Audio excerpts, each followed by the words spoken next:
नमस्कार प्रिय विद्यार्थी। आज हम इस वीडियो के अंदर क्लास 10th एक्सरसाइज 8.1 सम नंबर फर्स्ट करेंगे।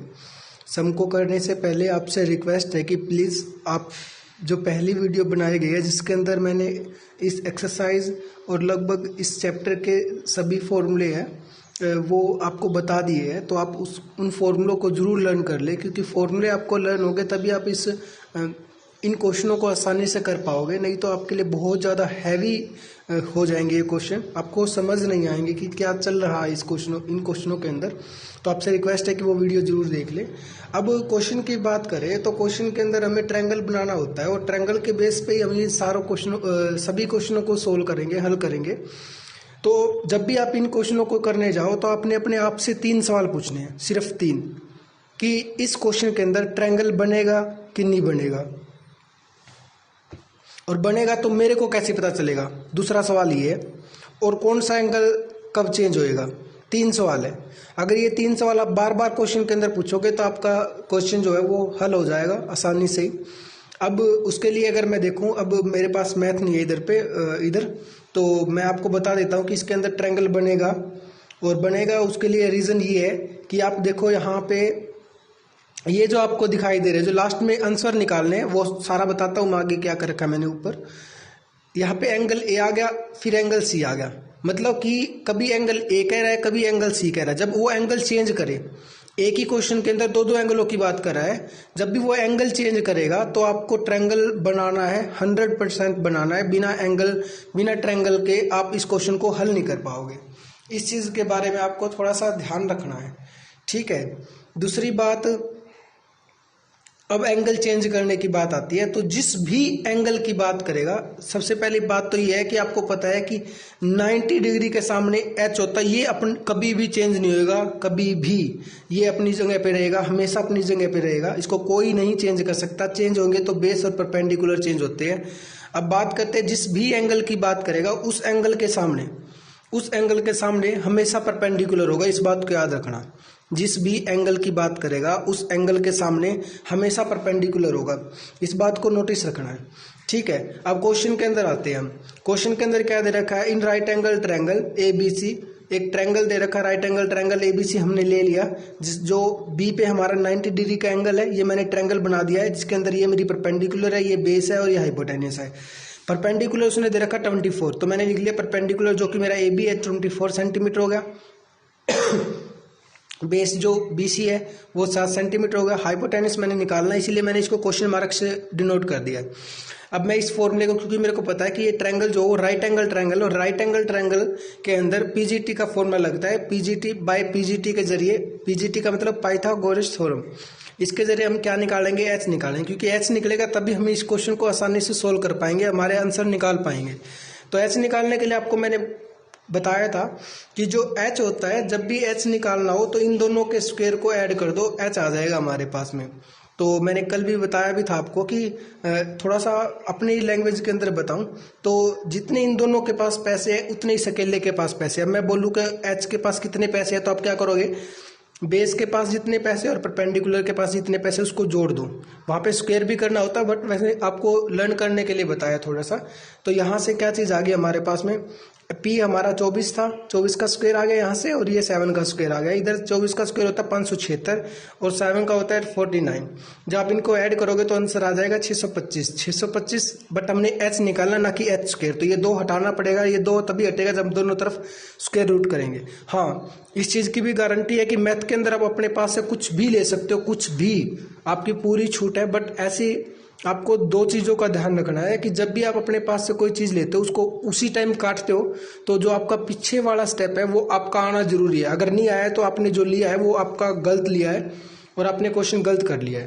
तो ये मैंने अपने पास से लिया, इसका रीज़न क्या है, इससे ये कट जाएगा, और ये यहाँ ये काटने के लिए लिया था मैंने, तो लेकिन मैंने अपने पास से लिया, तो इस कारण से मैंने दोनों तरफ ले लिया, क्योंकि इससे ये कट जाएगा, ये ऐसे कैसा रहेगा जो मेरा आंसर पहले था, लेकिन ये लेने से मेरा आंसर आगे सोल्व हो गया। अब ये इसको काट देगा तो 625 का स्क्वायर 25 होता है। अब उसने क्या बोला है, साइन A और कोस A। देखो भाई, ये भी लर्न करना जरूरी है। पंडित बद्री प्रसाद हर हर बोले, जो साइन होता है वो P बाई एच होता है, जो कोस होता है वो बी बाई एच होता है, और टेंजेंट होता है वो पी बाई बी होता है। ये एक दूसरे के उल्टे होते हैं हमेशा, साइन कोसिकन का, कोसिकन साइन का। अब हमने क्या निकालना, साइन ए। मैंने आपको क्या बोला था कि जब भी किसी एंगल की बात करेगा तो उस एंगल के सामने हमेशा क्या चीज़ होती है, हमेशा परपेंडिकुलर होएगा। अब उसने क्या कह रखा है, पहली बात तो देखो हमें क्या चाहिए, साइन की बात करिए, साइन क्या होता है पी बाई एच, तो हमें एक तो एच तो कभी चेंज नहीं होएगा, हम एच को तो अभी लिख ही देते हैं। एच की बात करें तो एच तो हमारा कितना आ गया है, एच तो हमारा गया 25, उसको तो मैं पहले लिख लेता हूँ, उसको तो कोई चेंज नहीं कर सकता है, इसके साथ हमने कुछ नहीं करना है। इसमें भी एच आ गया, इसमें भी 25 आ गया, इसमें भी 25 आ गया। ये क्यों लिख रहा हूँ मैं, क्योंकि एच कभी नहीं चेंज होएगा, चेंज होंगे ये दोनों। अब चेंज कैसे, उसने बोला है साइन ए, एंगल ए की बात कर दी, हमें साइन के अंदर क्या चीज होती है पी बाई एच, एच हमारे पास आ गया आसानी से, पी निकालना। अब एंगल देखो, एंगल ए की बात कर रहा है तो एंगल ए देखो इस ट्रायंगल के अंदर कौन सा ही रहा, एंगल ए के अपोजिट जोन सी भी साइड होगी वो आपका परपेंडिकुलर होगी, चाहे वो कुछ भी है। दो चीज याद रखो, हाइपोटेनस कभी चेंज नहीं होगा, कभी भी नहीं चेंज होएगा, चेंज होएगा परपेंडिकुलर और बेस। जिस भी एंगल की बात करेगा, उसने अब एंगल ए की बात करी है तो एंगल ए के सामने ये क्या है, ये परपेंडिकुलर। अब आप बोलोगे सर ये तो बेस है, भाई कुछ भी है आपने इसको परपेंडिकुलर लेके चलना है। अब ये परपेंडिकुलर है तो ये क्या होगा, ये बेस हो जाएगा, ये कभी चेंज नहीं होगा, चेंज होंगे ये दोनों। अगर ये परपेंडिकुलर है तो ये बेस बन गया, ये बेस है तो ये परपेंडिकुलर बन गया।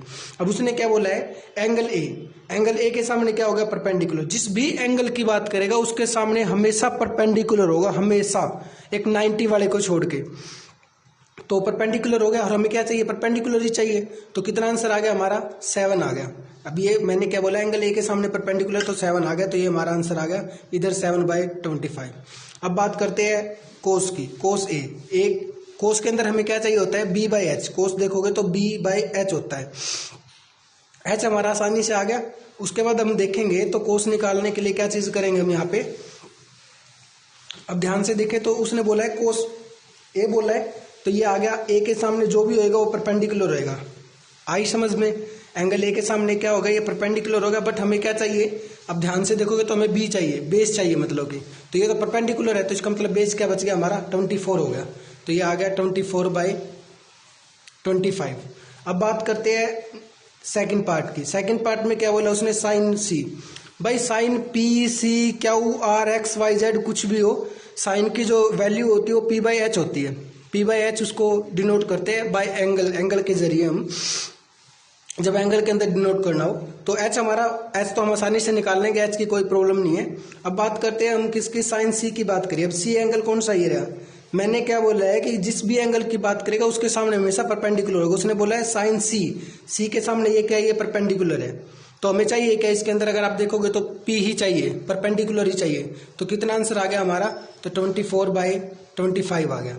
अब बात करते हैं कोस सी की, तो सी ए है, सी के सामने क्या होगा, परपेंडिकुलर, बट हमें चाहिए क्या, ये सॉरी मैंने गलत लिख दिया, बी बाई एच आएगा, ये सी है, सी के सामने क्या होगा, परपेंडिकुलर, बट हमने क्या चाहिए, बेस, तो बेस कौन सा होगा, फिर 7 हो गया, इधर से आ जाएगा 7/25। ये इस प्रकार से क्वेश्चन सोल्व करना था। फर्स्ट क्वेश्चन हमारा सोल्व हो गया है। अब हम सेकंड क्वेश्चन के ऊपर आते हैं। सेकंड क्वेश्चन को देखें तो वही 3 चीज पूछनी है कि क्या इस सम के अंदर ट्रायंगल बनेगा, और बनेगा तो कैसे पता चलेगा, और एंगल कैसे चेंज होगा। अब पहली बात देखते हैं कि ट्रायंगल बनेगा कि नहीं बनेगा। ट्रायंगल बनेगा, ट्रायंगल क्यों बनेगा ये देखो यहाँ पे, अगर यहाँ पे आप थोड़ा सा ध्यान से देखते हो तो इसमें क्या दे रखा है, एक बार टेंजेंट पी आ गया और एक बार आर आ गया। जब भी एंगल चेंज करेगा, कभी पी बोल दिया कभी आर बोल दिया, तो हमेशा ट्रायंगल आपको बनाना है। जब भी क्वेश्चन के अंदर एक ही एंगल दे रखे और एक ही एंगल पूछे तो आपको ट्रायंगल नहीं बनाना है, इस बात को नोटिस रखना आपने। तो इस क्वेश्चन के अंदर हमें ट्रायंगल बनाना है। अब एंगल चेंज होंगे वो अभी बताते हैं क्वेश्चन के अंदर। सबसे पहले हम देख लेते हैं कि हमारे पास है क्या क्या चीज। अब इन राइट एंगल ट्रायंगल उसने दे रखा, परपेंडिकुलर दे रखा हमसे 12, परपेंडिकुलर मैं इधर डिनोट कर देता हूँ, ये 12 हमें दे रखा है परपेंडिकुलर, और हाइपोटेनस दे रखा हमसे 13, ये इधर मेरा लिखने जा रहा है तो ये मैं लिख देता हूँ, ये 12 है हमारा। अब आपको पता है बेस निकालना है, हम बेस कैसे निकालेंगे, बाय पीजीटी, क्योंकि राइट एंगल ट्रायंगल है और राइट एंगल ट्रायंगल के अंदर पीजीटी का फॉर्मूला ही लगता है। और आपको पता है कि 90 डिग्री के सामने हमेशा एच होता है, 90 डिग्री के एंगल के सामने हमेशा एच होएगा, इसको कोई चेंज नहीं कर सकता, ये कभी चेंज नहीं होएगा, इस बात को आपको याद रखना है। उसके बाद हम बात करें तो हमें बेस निकालना है। मैंने क्या बताया था कि जितने इन दोनों के पास पैसे है उतने इस अकेले के पास पैसे है। अब मैं बोलूँ कि इसके पास कितने पैसे है, तो एच के पास जितने पैसे है उसमें से पी वाले पैसों को माइनस कर दो तो बी के पास बच जाएंगे, क्योंकि एच के पास दोनों के पैसे हैं।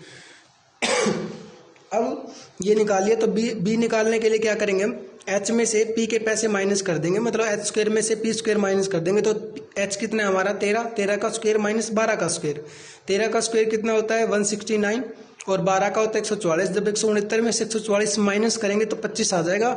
ये आ गया बी स्क्वायर। बट हमें बी निकालना, बेस निकालना, ना कि बी का स्क्वायर निकालना है। तो उसके लिए क्या करेंगे, हम इस स्क्वायर को हटाएंगे तो दोनों तरफ लेना होगा हमको। तो स्क्वायर हटाने के लिए मैंने रूट लगा दिया दोनों तरफ, तो इधर से ये कैंसिल हो गया। 25 का आपको पता है ये 5 होता है, तो बेस आ गया हमारे पास में।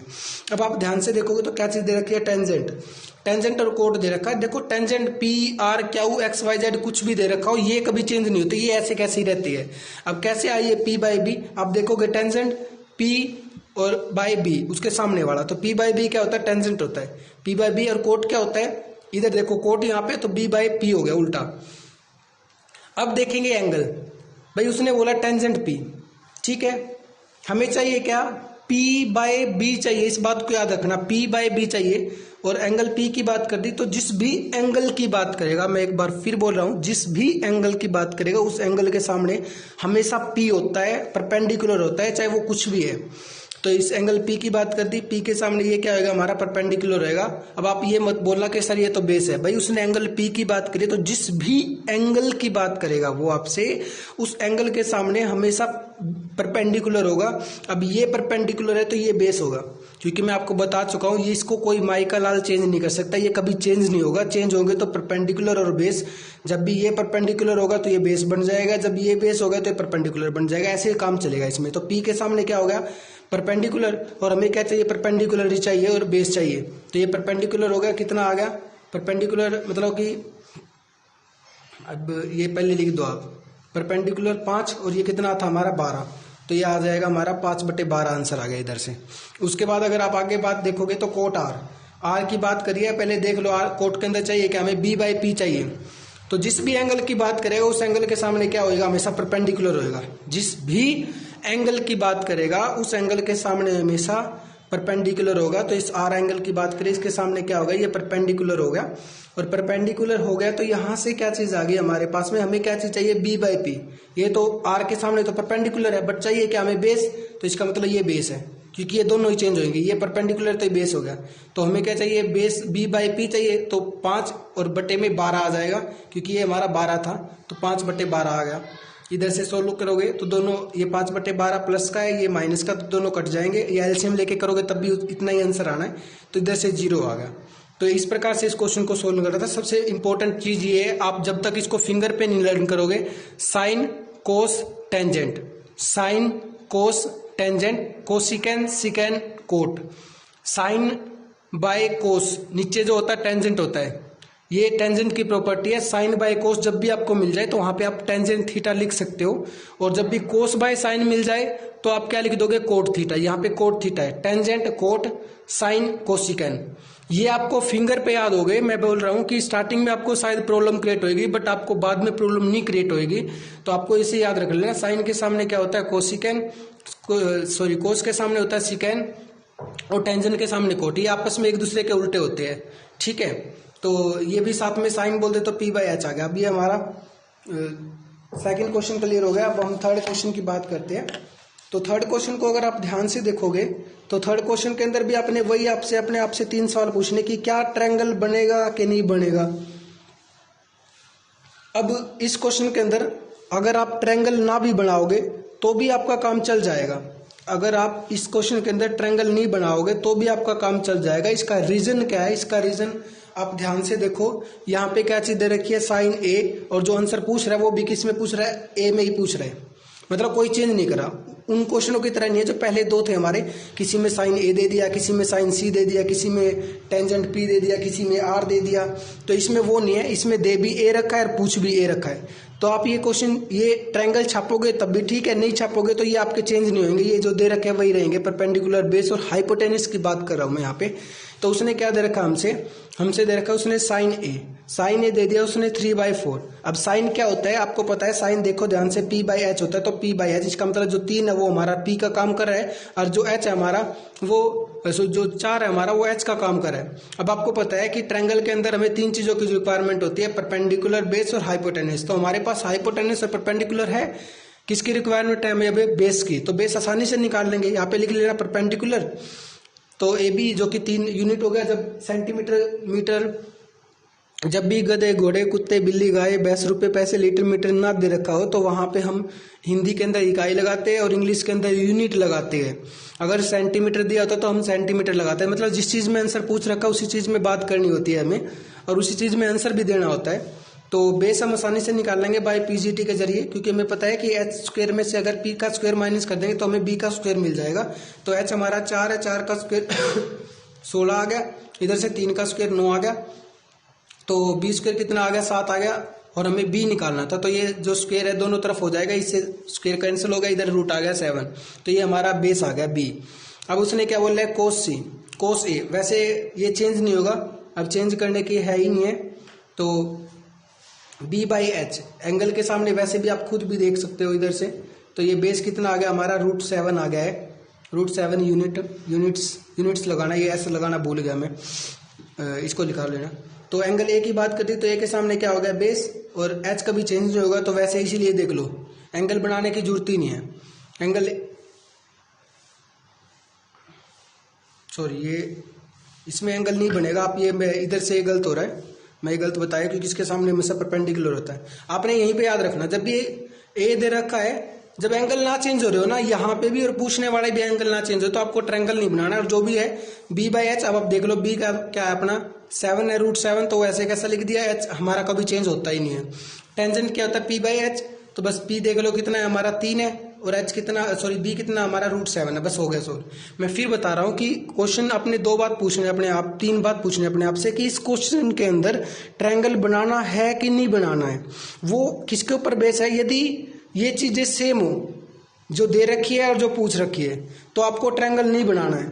बिना ट्रायंगल के अब इसकी कोई जरूरत नहीं थी हमें, बस ये आपको समझाने के लिए वैसे ही डाल दिया मैंने। इस क्वेश्चन के अंदर कोई जरूरत नहीं थी इसकी बनाने की। हाँ, आप अगर बना लोगे तो कोई दिक्कत नहीं, आपके नंबर कहीं कटेंगे नहीं, बट इसके अंदर वो रूल फॉलो मत करना। अगर आपके एंगल चेंज नहीं हो रही है तो आपके फिर क्वेश्चन गलत होने के चांस ज़्यादा हो जाएंगे। हाँ, अगर ये चीज चेंज हो रही हो, सपोज करो यहाँ पे ए दे दिया, यहाँ पे बी ए दे दिया, यहाँ पे सी दे दिया, अब एंगल चेंज हो रहा है, यहाँ पे ए और यहाँ पे सी, तब आपको ट्रायंगल बनाना पड़ेगा। बिना ट्रायंगल के आप क्वेश्चन को नहीं सोल्व कर पाओगे। और सबसे ज्यादा मैं फिर आपको बता देता हूँ कि ये सबसे ज्यादा इंपॉर्टेंट है, sine theta, cos theta, tangent theta, cosecant theta, secant theta, cot theta. एक बार आप फिंगर पे लर्न कर लो तो आपको आसानी से लर्न हो जाएंगे। ये होता है पंडित बद्री प्रसाद हर हर बोले। साइन के सामने p/h होता है, कोस b/h होता है, टेंजेंट p/b होता है। इसकी बात करें कोसिकेन की तो h/b। जब भी आपको h/p मिले तो आप क्या लिखोगे, कोसिकेन, ठीक है। ये सामने इधर होता है, ये दोनों h होते हैं। इस फिंगर के ऊपर बात करें, ये तो p, ये भी p, ये h और ये h, ये होता है b और ये b, मतलब बेस। फिर बता रहा हूं, पंडित p, ये b हो गया, ये p हो गया, ये दोनों h होते हैं। h का मतलब दोनों हाइपोटेनस है, तो साइन के सामने भी हाइपोटेनस होता है और कोस के सामने भी हाइपोटेनस होता है। टेंजेंट और कोट में कभी भी h नहीं आएगा, इस बात को भी याद रखना आप। टेंजेंट कोट में कभी भी h नहीं आएगा, हाइपोटेनस नहीं आएगा। तो ये रूल आपको लर्न होगा जितना उतना ही सही रहेगा आपके लिए। और ये एक दूसरे के उल्टे होते हैं हमेशा, और 1/a में लेके जाते हैं किसी भी चीज को उल्टा करना। तो इस प्रकार से 3 क्वेश्चन थे हमारे। आई होप कि जो मैंने समझाने की कोशिश किया आपको समझ में आ गया होगा। कंडीशन 2 हो सकती है ना समझ में आने, क्योंकि फर्स्ट टाइम आप कर रहे हो, तो आपसे रिक्वेस्ट है कि पहली बार में आपको शायद ना समझ में आए तो आप वीडियो को एक बार दोबारा देख ले, तो आपको अच्छी प्रकार से जो क्वेश्चन मैंने समझाने की कोशिश की है, जो चीज़ें मैंने बताने की कोशिश की है, वो आपको समझ आ जाए। जय हिंद, जय भारत।